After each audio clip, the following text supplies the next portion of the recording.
Conquering Mount Scrapmore with Brenda. I'm Brenda, and we're here today with another episode of Blue Monday. Yay! It's Blue Monday. I love Blue Mondays now. What I'm doing is I'm putting together, I'm building blocks, and some of them are beginner friendly, and some are intermediate, some not are hard and fiddly, but you know, we're teaching skills too, right? And we're going to build a charity quilt out of all of these blocks. But first we got to build the block. So today we're going to build this block called Spinning Chevrons, and we have to piece it, so I can't tip it up all the way, but it's going to be a lot of fun, and it's a good skill builder. Yeah, new mouth installed last night. It hasn't worked very well since. Okay, but first, before we get into all of this, we got to do our shout out. Our shout out is Deb at Pug Mama Quilter. Pug Mama Quilter. Now, she's it looks like her channel is just starting out, so you guys gotta go give her some love and encouragement. She probably will have a very different voice, which is always cool. In quilting, there's room for all of the voices. It's great. And if you guys like what you see, hit her subscribe button as well, and tell her that Brenda from Conquering Mount Scrapmore sent you. I think it'd be a nice little surprise for her. She doesn't know it's coming. I think she knows I'm on her, that I've subscribed to her, but well, she doesn't know when her shout out is. So now the other thing you're going to find in here is the community round robin notes. That's in your show notes, as well as the cutting instructions and Deb's YouTube channel, right? You've got to get into those show notes or the description box. You know, just click that see more button, and it usually will expand right out for you, and you'll see all the stuff we're talking about. Now, the community round robin is also listed out there as to what dates, but there's 4 channels, that mine included, there's 4 different channels that you have to run around and get patterns to, but Michelle from Bits and Pieces Quilting is hosting it on her website. Now, there is Future Cat from New Zealand, Kelly from Kelly's Quilts and Cruises, Michelle from Bits and Pieces, and myself that all created these beautiful blocks, and we are seeing those blocks. Oh my goodness, those are gorgeous. Thank you so much for participating in this community round robin.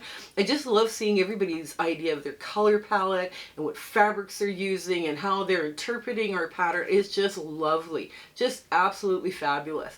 So it's going to be up there on Michelle's website for a while, and it is a free pattern, so it's not going to go away, right? So you'll be able to, you know, hop around, and it's going to be in the show notes there as to when to start looking for, you know, let's say Future Cat's design or Kelly's design or something like that. You got to, you know, check it out. Now, also we have in that show notes is a Facebook group. Now that Facebook group is warm and welcoming. We're having so much fun in there with the community chats and showing everybody what we're working on, and you know, just and doing fabric swaps by country. We do like finding free patterns. We have recipe exchanges. We have just a chat for generally whatever. And those people are actually getting to know each other and becoming friends, which is really cool. We also have a Discord room that we've set up, and it is open 24 hours a day, 7 days a week. And that is your virtual sew date that you can attend at any time. And you never know who you're going to meet or what country they're from or whatever. So it's been a lot of fun in there. Now, you have to get Kathy or one of the admins to send you an invitation for that. But I mean, it's a lot of fun in there. So that's the Facebook group. That Discord room is for the Facebook group only. But we have a group sew date, a Zoom sew date, that's held once a month, and it's in Mountain Standard Time, 9 a.m. to 5 p.m., either in Alberta, where I live, or in Arizona, where we have a tiny little winter home. And we have the Zoom sew date that's set up from now until the December, right? So those are such fun sew dates. And if you don't feel like sewing that day and you've got it on your calendar and you go, wow, I really want to go hang out, but I want to knit, bring your knitting. It's fine. Bring your crocheting, whatever you want to work on. It's all good. It's a fun place to hang out.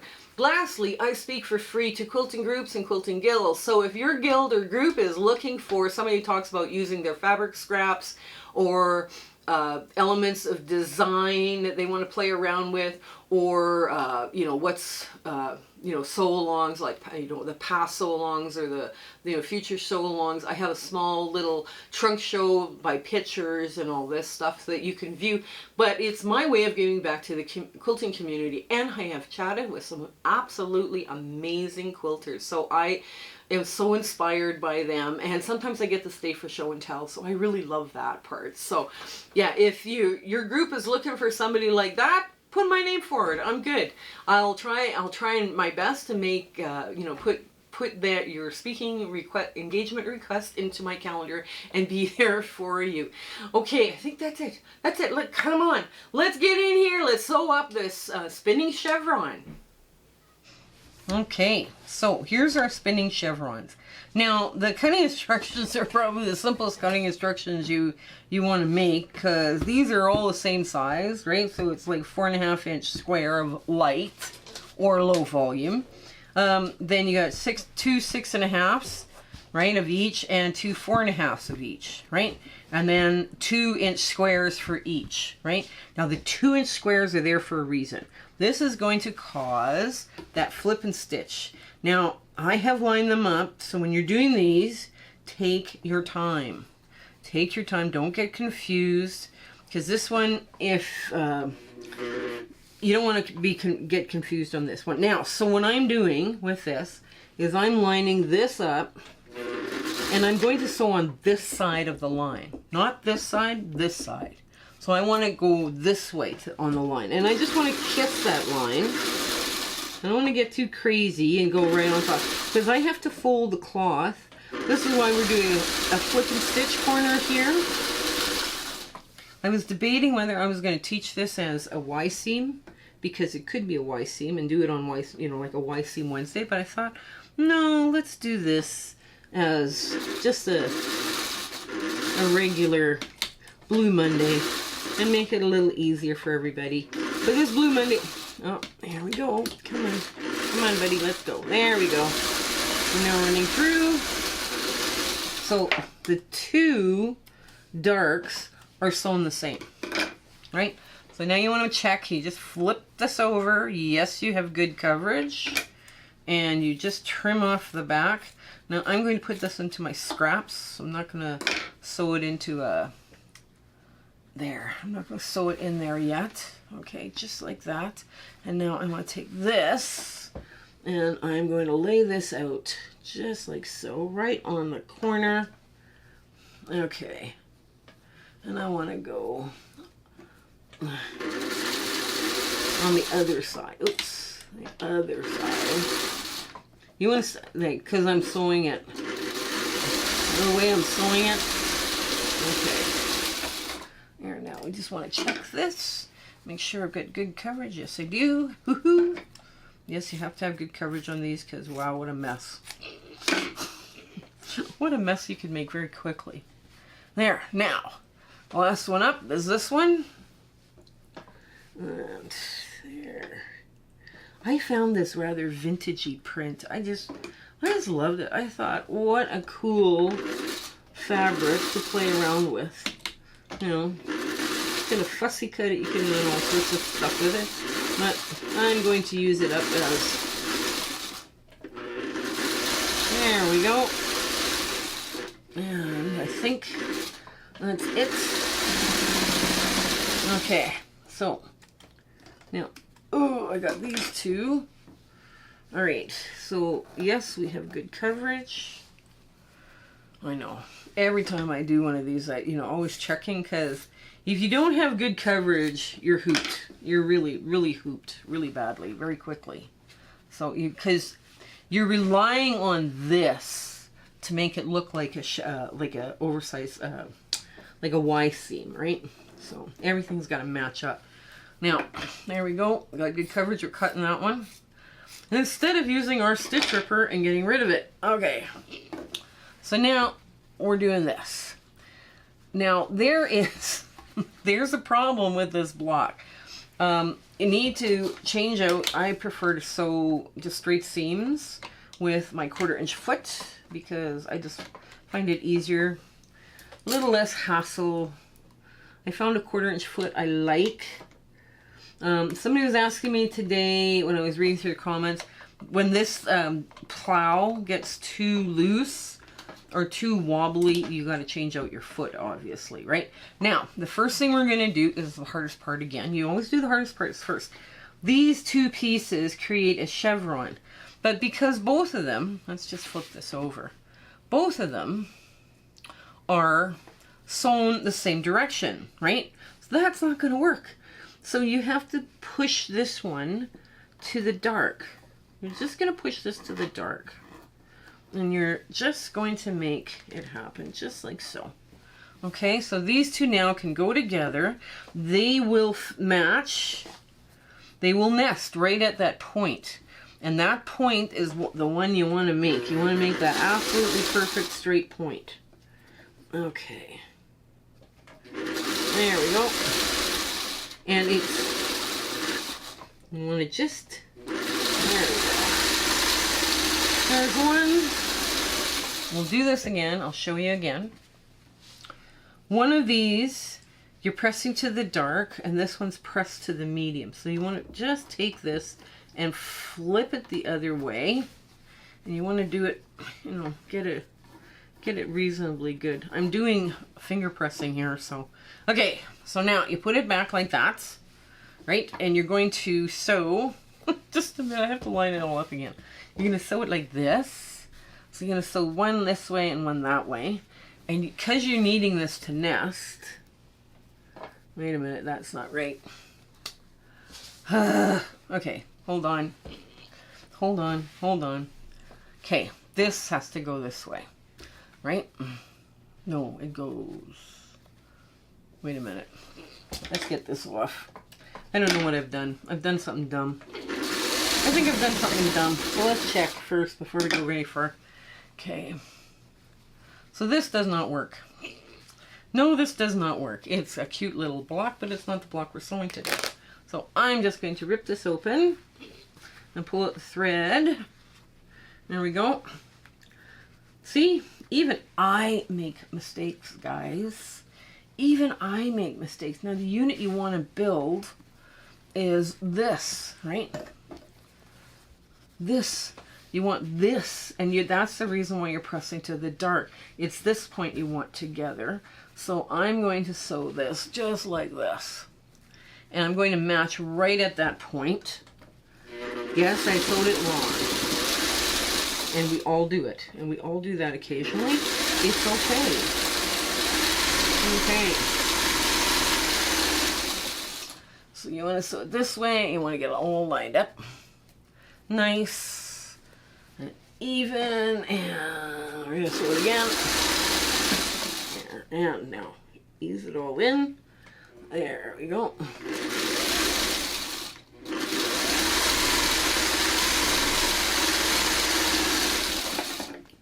I just love this with the little sailboats and the little plaid or checkerboard gingham or whatever, the little gingham. Okay, so now we're on the right track. So now, in order to avoid bulk here, we want to press open. And we want to press this open all the way down.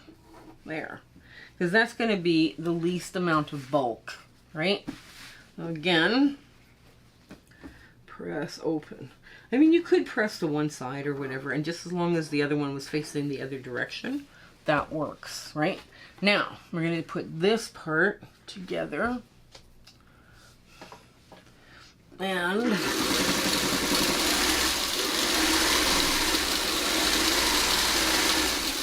this part. I love the fabric here with that teddy bear. Oh my gosh. I say it was cute, but I have no idea where it came from. Oh well. Okay. Now.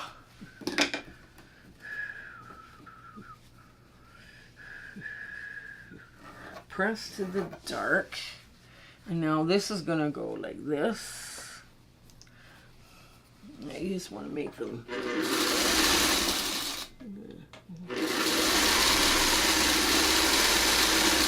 Whatever way you want to do it.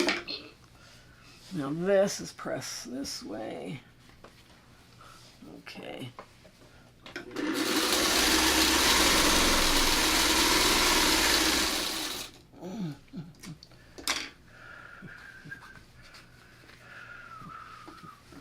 Now you want to press in to the dark or into the medium, and there.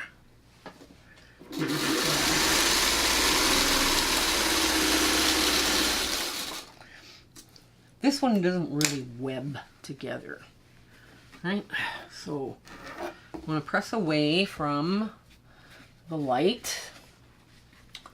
And this. Take your time, just line this baby up. There we go.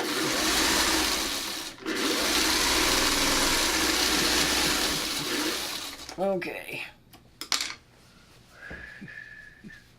Okay, now, oops. There we go. That doesn't work because it's this side. Okay, right? And now we're going to put this together. Now, if I had a pin, which I do, use the long reach, I would pin this a 1/4 inch down right into that seam, and a 1/4 inch down right into that seam. So I'm going to make the point then on both sides, right? So that's going to help me with this.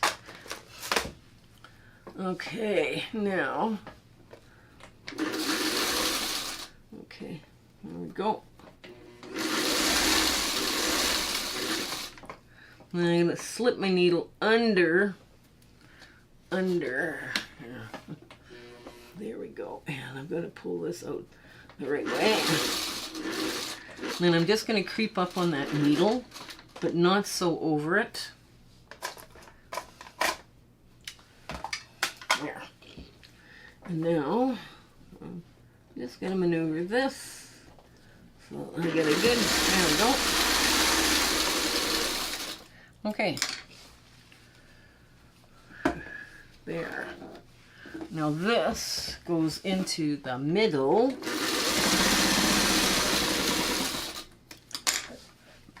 Now, there. So it's going to go, you press to the dark, where this side's going to go this way and this side is going to go this way. So hopefully you can kind of swirl those seams. Let's see if you can do that, or it's just, yes you can. Hoo-hoo. There we go. So you want to press to the dark on here. So when you're putting this down, this goes down and you're pressing it this way. Okay. So now, get it started. Okay.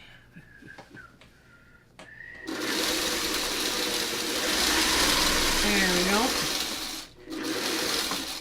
Now if this is pressing to the dark inside, this has got to go the other way. And this can go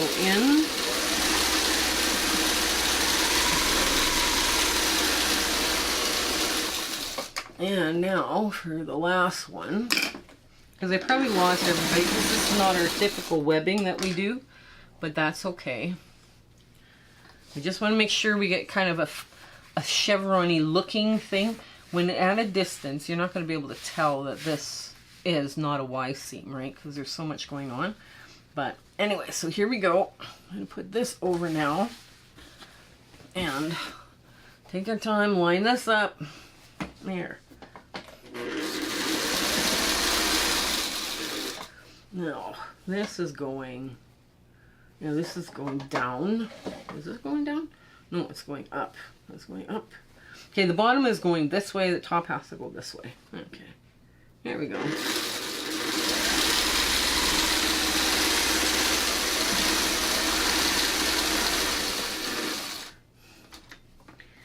And now we're going to get this all lined up, the end, because this just goes whoosh together.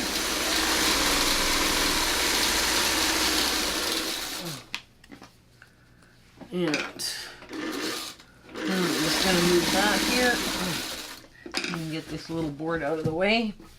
Now, with this, you're going to press in. I'm going to press in on both of these.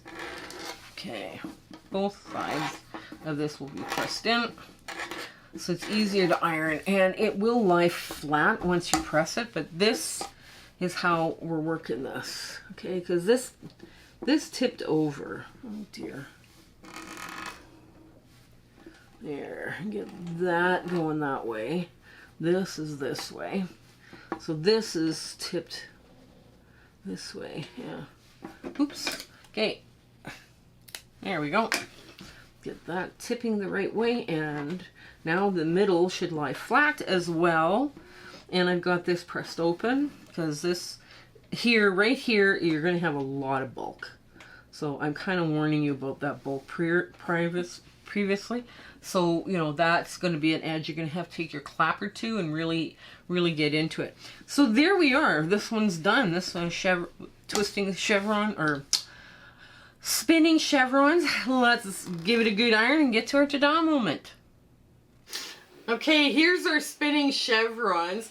This one was a lot of fun to sew together, and it's put together a little bit differently than a traditional 9-patch. You could have made a pinwheel for the center and then just ran your darks and mediums out from there, but I do think this gives a really different look, and it's a good skill builder. You need to learn how to do those flip and stitch seams. So I don't know, I think this one's a winner. I'm going to be quite proud to put this one in my charity quilt. So I do hope you have an absolutely amazing week ahead, and life is treating you so well you don't know what to do with yourself. There's no worries and no heartache.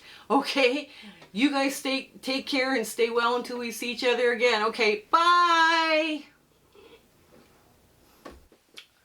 Hello again. We just want to thank you for enjoying our video and, you know, coming along with my husband and my YouTube adventure and quilting. And, you know, sometimes things don't work out as best they should, and sometimes they work out great. We're going, wow, that went well. But it's been an amazing journey, and I'm so glad I could share it with you. Share, like, and subscribe these videos. That really helps us out, and it helps us make more charity quilts. Okay, so you guys take care until we have a chance to meet again. Okay, bye.